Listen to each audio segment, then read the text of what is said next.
जय हिंद साथियों, स्वागत है आपका अपने YouTube चैनल जेके साहिल स्टडी में। तो आशा करता हूँ आप लोग अच्छे होंगे, अच्छे से पढ़ाई कर रहे होंगे। तो आज की करंट अफेयर में हम क्या देखेंगे, बहुत ही महत्वपूर्ण क्वेश्चन, जो 10वां क्वेश्चन होगा वो बहुत ही इंपॉर्टेंट होगा आपके जो करंट में चल रहा है उससे संबंधित, और आने वाले एग्जाम्स में उनमें भी यह पूछा जाएगा। तो इसलिए वीडियो के अंत तक बने रहिए। तो चलिए शुरू करते हैं। और प्लीज़ जिन्होंने अब तक लाइक नहीं किया प्लीज़ लाइक करिए और चैनल को सब्सक्राइब कर लीजिए, क्योंकि इसी प्रकार के वीडियो आपको मिलते रहेंगे। तो चलिए शुरू करते हैं। पहला क्वेश्चन, प्रतिवर्ष विश्व रेबीज दिवस कब मनाया जाता है दोस्तों? 27 सितंबर, 28 सितंबर, 29 सितंबर, 30 सितंबर। तो क्या हो जाएगा इसका आंसर? कमेंट बॉक्स में दीजिए। चलिए बात कर लेते हैं रेबीज। रेबीज होता क्या है? एक प्रकार का वायरस है, ठीक है दोस्तों। और यह किसके काटने से फैलता है? कुत्तों के काटने से, बिल्ली के काटने से यह रेबीज वायरस फैलता है, ठीक है दोस्तों। और इससे क्या होता है, अगर अगर ये बीमारी हो जाती है तो इसमें पानी से डर लगने लगता है, तो इसे हाइड्रोफोबिया कहते हैं, ठीक है दोस्तों। याद रखिएगा, हाइड्रोफोबिया, पानी से डर लगने लगता है अगर यह वायरस फैल जाता है तो, ठीक है दोस्तों। और बात करते हैं इसकी शुरुआत कब हुई? 2007 में इसकी पहली बार शुरुआत की गई। और इसकी थीम क्या रखी गई 2022 की? और इसको स्टार्ट कब किया गया? 28 सितंबर को इसको स्टार्ट किया गया, ठीक है दोस्तों। अभी मनाया गया। और 2022 की थीम की बात करें, वन हेल्थ जीरो डेथ, ठीक है दोस्तों। वन हेल्थ जीरो डेथ इसकी थीम रखी गई 2022 की रेबीज, विश्व रेबीज दिवस की, जो कि 28 सितंबर को मनाया जाता है, ठीक है दोस्तों। और क्यों मनाया गया दोस्तों? क्योंकि लुई पास्चर इन्होंने रेबीज टीके की खोज की और इन्हीं की याद में इसको मनाया जाने लगा, ठीक है दोस्तों। और रैबिडो वायरस से यह होता है, ये वायरस जो है रैबिडो वायरस कहलाता है, ठीक है दोस्तों। और रेबीज अगर यदि किसी को हो जाता है तो उसकी डेथ 100% मानी जा सकती है कि उसकी हो जाएगी। इसलिए इसके लिए काफ़ी विश्व रेबीज दिवस मनाया जाता है, इसके में काफ़ी जोर दिया जा रहा है, ठीक है दोस्तों। तो इसको कब मनाया गया विश्व रेबीज दिवस? विश्व रेबीज दिवस 28 सितंबर को मनाया जाता है, ठीक है दोस्तों। प्रतिवर्ष मनाया जाता है, याद रखिएगा। चलिए इससे जुड़े जो बहुत ही महत्वपूर्ण एग्जाम्स में पूछी जाती हैं, पेट के हो या फिर किसी भी एग्जाम्स में, पेट हो, एसएससी में हो, किसी में भी पूछे जाते हैं तो उनसे संबंधित क्वेश्चंस बन सकते हैं, उनको मैंने यहाँ पर लिया है। चलिए देखते हैं। रेबीज मुक्त भारत का पहला राज्य कौन सा है दोस्तों? गोवा। याद रखिएगा, रेबीज मुक्त भारत का पहला राज्य गोवा। चलिए अगला, टीबी हारेगा देश जीतेगा लक्ष्य किस वर्ष तक पूर्व होगा दोस्तों? तो यह 2025 तक लक्ष्य पूरा किया जाएगा, ठीक है दोस्तों। टीबी हारेगा देश जीतेगा लक्ष्य। चलिए अगला, विश्व कैंसर दिवस यह कब मनाया जाता है दोस्तों? 4 फरवरी को मनाया जाता है विश्व कैंसर दिवस दोस्तों। चलिए अगला पॉइंट, मलेरिया का रोग वाहक जो कि आरबीसी कणिका को प्रभावित करता है, ये कौन होता है? प्लाज्मामोडियम प्रोटोजोआ, ठीक है दोस्तों। रोग का कारक है और मादा एनीफ्लीज इसमें रोग वाहक होता है, ठीक है दोस्तों, याद रखिएगा। मादा एनीफ्लीज रोग वाहक और रोग का कारक है प्लाज्मामोडियम प्रोटोजोआ, ठीक है दोस्तों, मलेरिया का रोग का वाहक। चलिए अगला क्वेश्चन की बात करते हैं। तो प्लीज़ लाइक करते जाइए दोस्तों, अगर आपको वीडियो अच्छा लगता है, क्वेश्चन आपको हेल्पफुल लगते हैं कि ये एग्जाम्स में पूछे जाएंगे, तो चलिए लाइक कर दीजिएगा। चलिए 27 सितंबर 2022 को टाटा स्टील ने कहाँ पर कदमा जैव विविधता पार्क कहाँ उद्घाटन किया है? ऑप्शन हैं जमशेदपुर, चंडीगढ़, जयपुर, हैदराबाद। तो इसका सही आंसर क्या हो जाएगा? कमेंट बॉक्स में दीजिए। चलिए बात कर लेते हैं कदमा जैव विविधता पार्क, यह कहाँ पर दोस्तों? जमशेदपुर, जो कि झारखंड में है, ठीक है दोस्तों, जमशेदपुर में कदमा जैव विविधता पार्क, ठीक है दोस्तों, याद रखिए। और टाटा कंपनी इसका क्या करने वाली? शुभारंभ करने वाली, उद्घाटन करने वाली है, ठीक है दोस्तों। और ग्रीन जोन को बढ़ावा देने के लिए इसके अंदर उद्देश्य रखा गया है, ग्रीन जोन इसके अंदर बढ़ावा देना, ठीक है दोस्तों। और योगा सेंटर, पक्षियों के स्थान, तालाब, इन सभी को बढ़ाने का काम किया जाएगा। टाटा कंपनी की शुरुआत 1907 में हुई। चलिए इनसे तो इसका सही आंसर क्या हो जाएगा दोस्तों? ए इज करेक्ट आंसर। 27 सितंबर को टाटा स्टील ने जमशेदपुर में एक जैव विविधता पार्क कदमा पार्क उद्घाटन किया, ठीक है दोस्तों। चलिए पूछे जाने वाले क्वेश्चंस जो बनते हैं उनको देखते हैं। चलिए जमशेदपुर कौन सी नदी के किनारे है बताइए चलिए दोस्तों? तो यह स्वर्ण रेखा नदी के किनारे है, ठीक है दोस्तों, जमशेदपुर। और बात करें एयर इंडिया की स्थापना, एयर इंडिया की स्थापना 1932 में हुई थी। और इसमें CEO कौन है? कैंपबेल, जो कि हाल ही के CM हैं, और इसका विलय टाटा कंपनी में हो गया है। ठीक है दोस्तों, ये भी याद रखिएगा, एग्जाम में पूछा जा सकता है कि किसके साथ एयर इंडियन का विलय हुआ है। चलिए अगला, वेतन राष्ट्रीय उद्यान। वेतना राष्ट्रीय उद्यान ये कहाँ पर है दोस्तों? झारखंड में। याद रखिएगा, वेतना राष्ट्रीय उद्यान झारखंड में है। और जैव विविधता दिवस ये कब मनाया जाता है? 22 मई को मनाया जाता है, जैव विविधता दिवस, याद रखिएगा। चलिए, सेंट्रल विस्टा प्रोजेक्ट, यह नई संसद भवन का निर्माण हो न्यू दिल्ली से, और टाटा कंपनी इसका निर्माण करेगी। ठीक है, तो नई संसद भवन का निर्माण हो रहा है सेंट्रल विस्टा प्रोजेक्ट के अनुसार। ठीक है दोस्तों, नई दिल्ली में टाटा कंपनी इसका निर्माण करेगी। अगला क्वेश्चन दोस्तों, हाल ही में भारत की तरफ से किसने संयुक्त समुद्री बल CMF के वार्षिक प्रशिक्षण अभ्यास ऑपरेशन सदर्न रेडीनेस में भागीदारी की है? तो ऑप्शन है INS Arihant, INS Sunaina, INS Vikrant, INS Virat. तो इसका आंसर क्या हो जाएगा? कमेंट बॉक्स में दीजिए। चलिए बात करते हैं ऑपरेशन सदर्न रेडीनेस अभ्यास। ठीक है दोस्तों, कहाँ पर आयोजन है? सेशल्स में हो रहा है। ठीक है दोस्तों, और बात करते हैं इसमें कौन भाग लेगा? INS सुनैना। ठीक है दोस्तों, याद रखिएगा। तो यहाँ पर 20 करेक्ट आंसर हो जाएगा, INS सुनैना इसमें ऑपरेशन में भागीदारी लेगी। ठीक है दोस्तों, समुद्री बल के द्वारा जो वार्षिक प्रशिक्षण अभ्यास हो रहा है ऑपरेशन सदर्न, उसमें INS सुनैना भाग लेगी। ठीक है दोस्तों, समुद्री बल जो कि 34 देश में शामिल है संयुक्त समुद्री बल में। ठीक है दोस्तों, याद रखिएगा। और इसका उद्देश्य क्या है? अवैध समुद्री अधिकारों का विरोध करना। ठीक है दोस्तों, अवैध जो समुद्री अधिकार है उनको विरोध करना है, इसका मुख्य उद्देश्य रखा गया है। और इसका निर्माण गोवा शिपयार्ड लिमिटेड के अंदर हुआ है। ठीक है दोस्तों, चलिए इससे जुड़ी जो महत्वपूर्ण बातें जो एग्ज़ाम से पूछी जाती हैं, क्वेश्चंस जो बन सकते हैं, उनको मैंने यहाँ पर कवर करने की कोशिश की है। तो चलिए देखते हैं उनको। INS सतपुड़ा जो कि रिम पैक एक्सरसाइज में भाग लिया है, जो कहाँ पर आयोजन हुआ है? में इसका आयोजन हुआ है, INS सतपुड़ा इसमें रिम पैक एक्सरसाइज में भाग लिया है। कौन भाग लिया है? INS सतपुड़ा। ठीक है दोस्तों, रिम पैक बीड़ी का पूड़ा, ऐसे याद कर सकते हैं आप। अगला है INS विक्रांत जो कि भारत का पहला स्वदेशी विमान वाहक है, और इसी कोच्चि में निर्माण किया है 2 सितंबर किया गया है। चलिए अगले बात करते हैं, INS तारागिरी मुंबई से शामिल किया गया है, जिसमें स्टील फ्रैगेट जहाज ये शामिल है। ठीक है, तो INS तारागिरी में।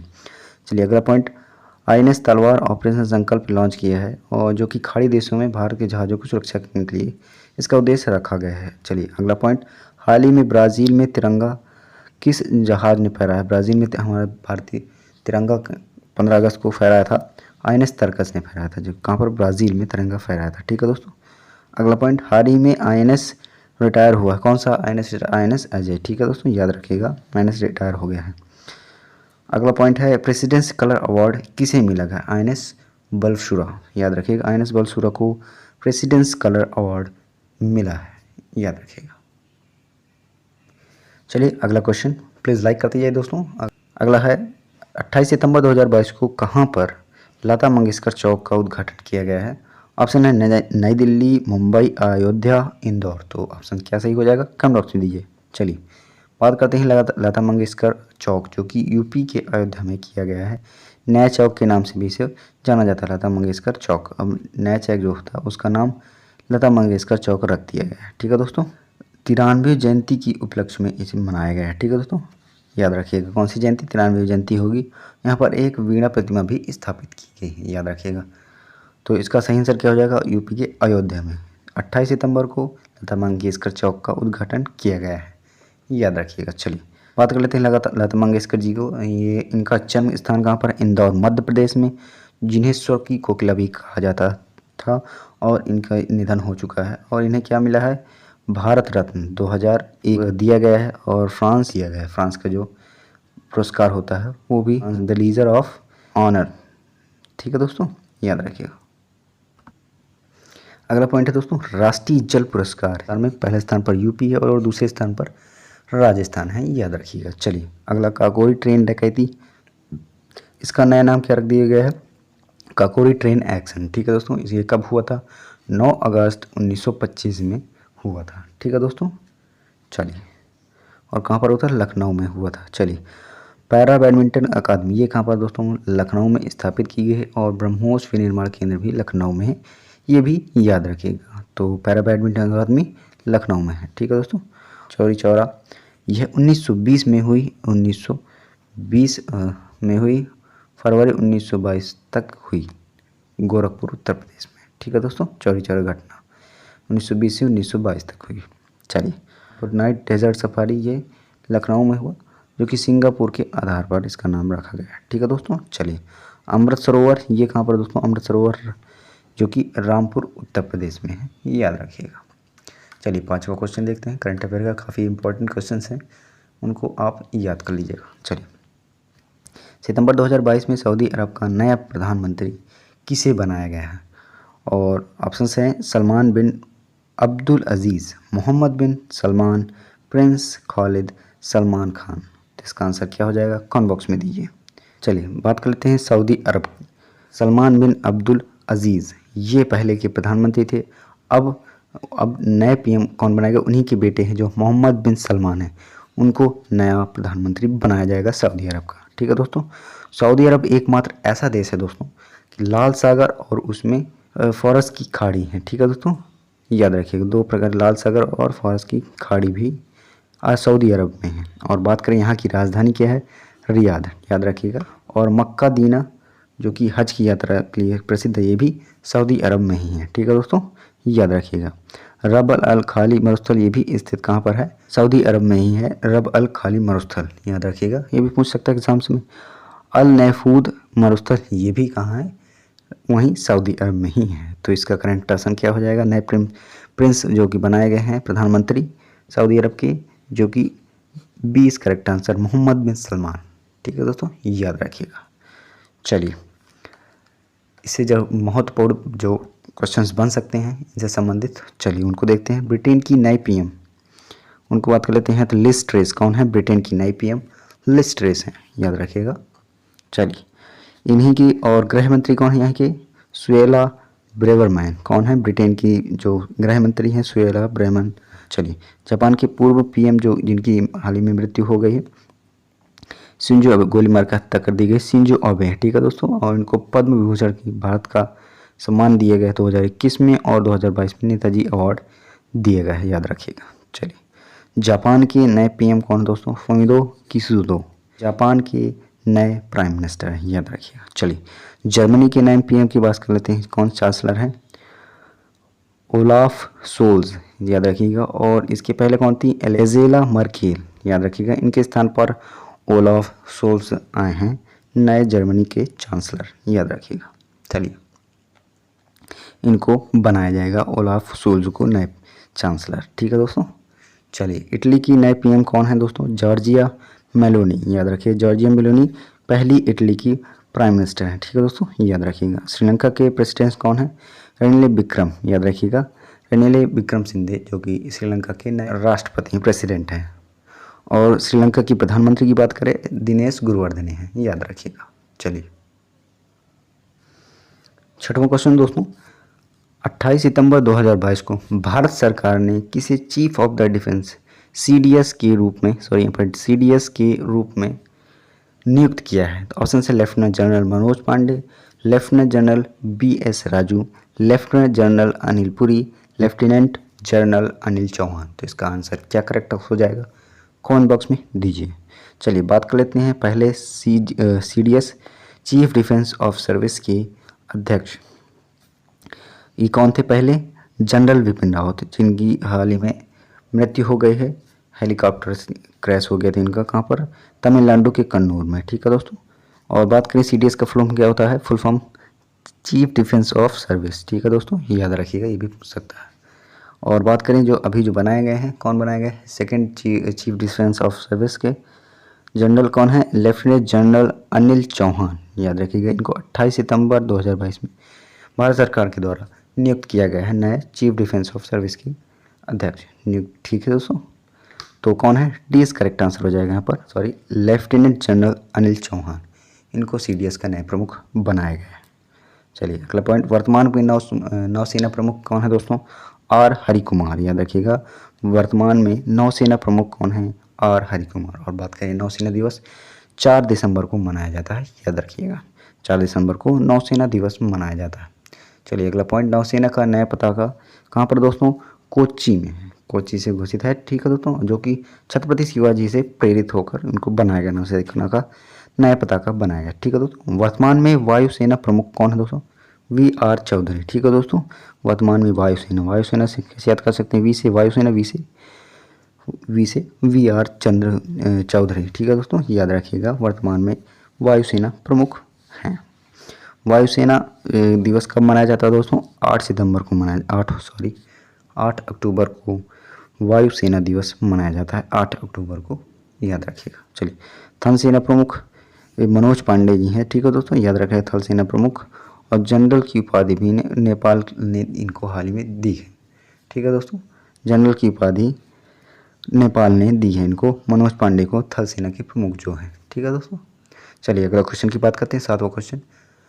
27 सितंबर 2022 को रक्षा अनुसंधान और विकास संगठन DRDO ने कहां पर बहुत कम दूरी की वायु रक्षा प्रणाली VSHORADS मिसाइल का सफल परीक्षण किया है। तो ऑप्शंस क्या हैं, श्रीहरिकोटा, रानीखेत, पोखरण, चांदीपुर। तो ऑप्शंस क्या सही हो जाएगा, चलिए बताइए कमेंट बॉक्स में।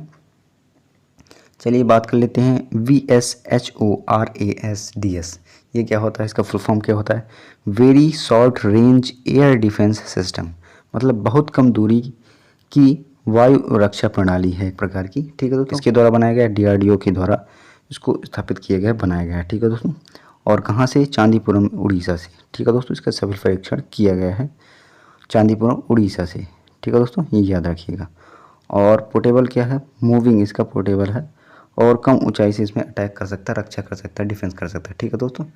ये करेक्ट आंसर क्या हो जाएगा, D is correct answer. Chandipur में इसका सफल परीक्षण किया गया है 27 सितंबर को DRDO के द्वारा, डिफेंस रिसर्च डेवलपमेंट ऑर्गेनाइजेशन के द्वारा। बहुत कम दूरी की वायु रक्षा प्रणाली है, जो कि हवा में ही उसको नेस्तनाबूद कर सकती कोई भी अगर दुश्मन का मिसाइल आता है, ठीक है दोस्तों। ब्रह्मोस क्या है दोस्तों, सुपरसोनिक क्रूज है एक प्रकार का, जो कि फायर एंड फॉरगेट, अगर उसको फायर कर दिया जाए और भूल जाया जाए कि और कहाँ पर फॉरगेट करना, कहाँ पर उसको दागना है, तो वह अपने आप ही वो टारगेट को पालेगा। ऐसा एक ब्रह्मोस मिसाइल, सुपरसोनिक मिसाइल बनाया गया है। और इसकी स्पीड की बात करें 2.8 मैक है, यानी कि 3000 किलोमीटर से ज़्यादा इसको रेंज है, ठीक है दोस्तों, ये याद रखिएगा स्पीड की बात करें। और इसको किसने मिलकर बनाया, इंडिया और रसिया ने मिलकर इसको बनाया है, याद रखिएगा। चलिए, अस्त्र मिसाइल जो कि एयर टू एयर मिसाइल है, ठीक है दोस्तों, ये याद रखिएगा, क्या है अस्त्र मिसाइल, एयर टू एयर, हवा में ही इसको नेस्तनाबूद करने की क्षमता रखता है।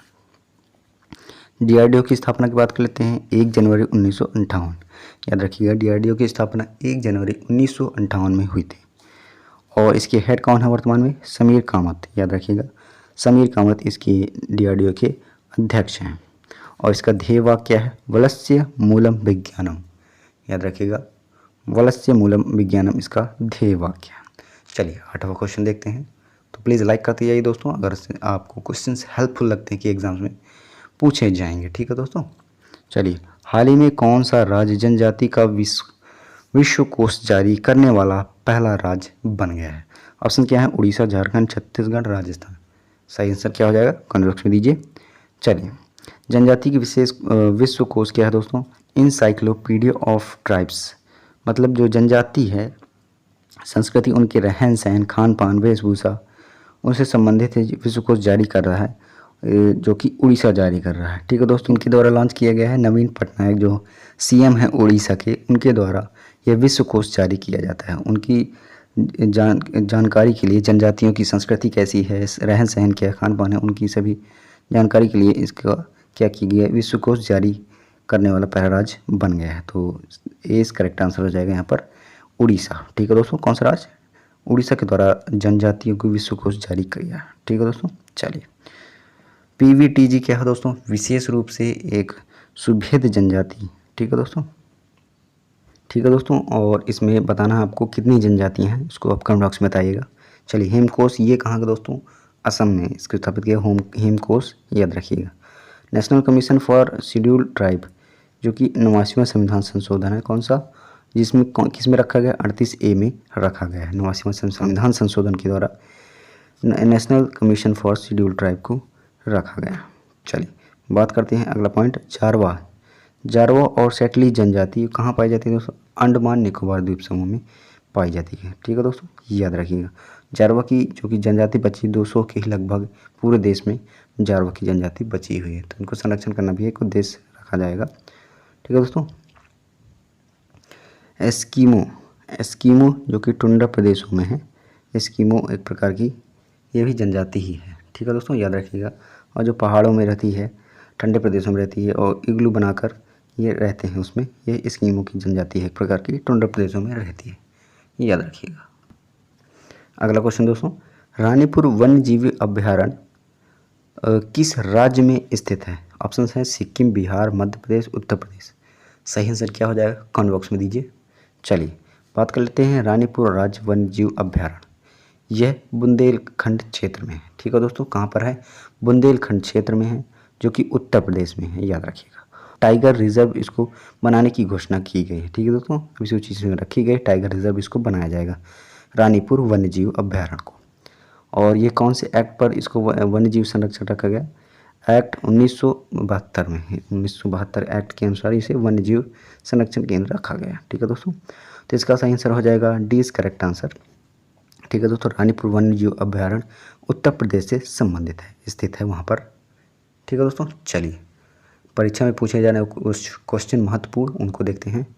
विश्व बाघ दिवस, ये आपको याद रखना चाहिए। विश्व बाघ दिवस 29 जुलाई को विश्व बाघ दिवस मनाया जाता है। ठीक है दोस्तों, याद रखिएगा। चलिए अगला है 52वां टाइगर रिजर्व। ये कहाँ पर दोस्तों? रामगढ़ विस्तारी ये है, और जो कि राजस्थान में है, बूंदी राजस्थान में है। ठीक है दोस्तों, याद रखिएगा। कहाँ पर है?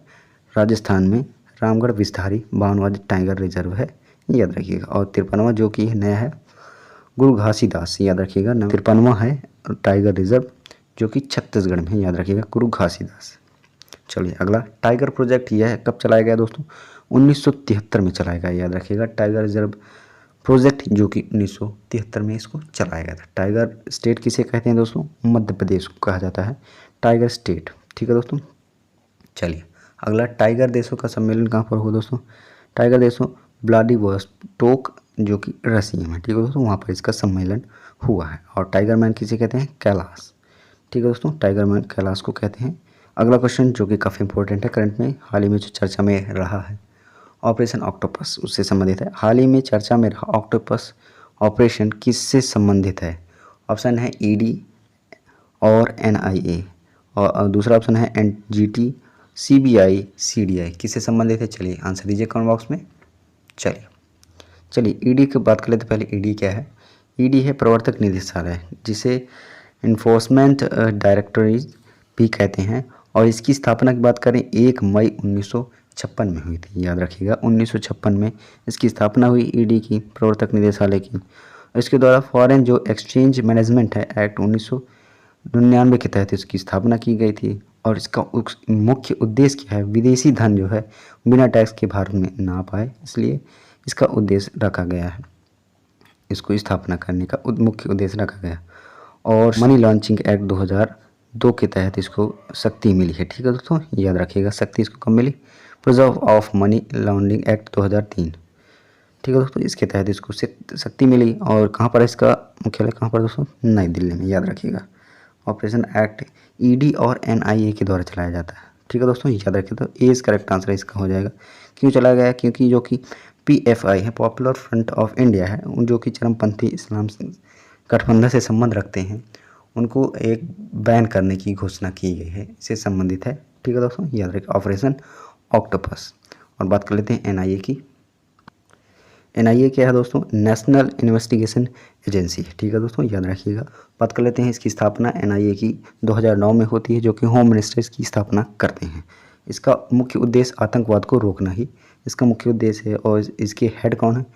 दिनकर गुप्ता, याद रखिएगा।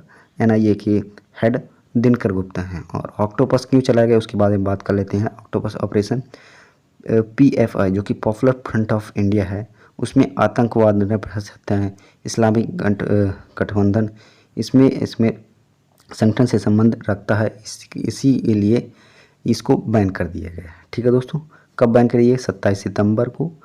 ठीक है दोस्तों, अभी हाल ही में 2022 में इसको बैन कर दिया गया है, जिसमें 15 राज्यों में छापे मारी गई है एनआईए और ईडी के द्वारा। ठीक है दोस्तों, इसको बैन करने के लिए ऑपरेशन ऑक्टोपस चलाया गया है।